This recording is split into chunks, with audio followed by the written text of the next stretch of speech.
A few days ago, Bloomberg, the mouthpiece of American corporate and a pro-West publication, published a news report that India has overtaken UK to become the fifth largest economy of the world. Although with the tone of the article, one could guess that Western elites are not happy with the fact that a former British colony is overtaking now not so mighty Britain, but they were forced to report the facts. However, India is all set to give another hard burn to the developed world. Namaste. Welcome to TFI English, the national socio-political analysis arm of the TFI Media Group.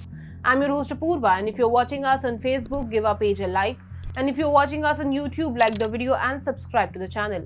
Coming back to the story, in this video, I'm here to tell you how India can realistically beat Germany and Japan in GDP ranking. The good news coming further is that India will soon overtake Germany and Japan, currently fourth and third largest economies respectively, to become the third largest economy of the world after the United States and China. As per a research published by SBI, India should surpass Germany in 2027 and most likely Japan by 2029 at the current rate of growth.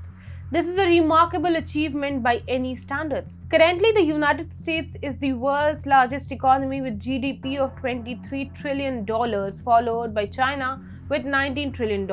Japan and Germany are around $5 trillion and $4 trillion respectively, while India is at $3.5 trillion. The economic growth rate is coming down across the world due to wars, floods, pandemic, inflation, falling birth rates, population decline, and so on. India is the only bright spot amid global turmoil. While the global economy posted negative growth rate in the last quarter, India posted GDP growth of 13.5%. The growth in developed economies, especially in Europe, UK and Japan, is in negative territory, and their currency is also falling sharply.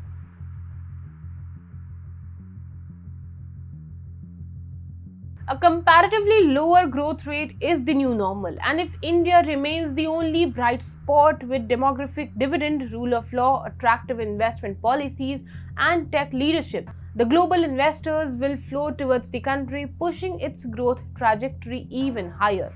The SBI paper said, and I read in quotes, global tech major Apple's recent decision to shift part production of its flagship iPhone 14 model for worldwide shipping from India, with a negligible time lag of a few weeks post its slated launch on September 7th, bears testimony to such an optimism. Due to decline of currencies across the world as compared to dollar, their economies in comparison to global reserve currency has actually declined, and only a few economies like Saudi Arabia, India are posting above 5% positive growth, which is being considered a new normal in post-pandemic world. Interestingly, even as estimates of India's GDP growth rate for year 2023 currently ranges from 6.7% to 7.7%, we firmly believe that it is immaterial. In a world that is ravaged by uncertainties, we believe 6 to 6.5% growth is the new normal. This was stated by the SBI paper. If India keeps growing at 7 to 7.5%, it will be an outlier amid global turmoil, and the world's attention will turn to India just like it was focused on China from 1990 to 2020.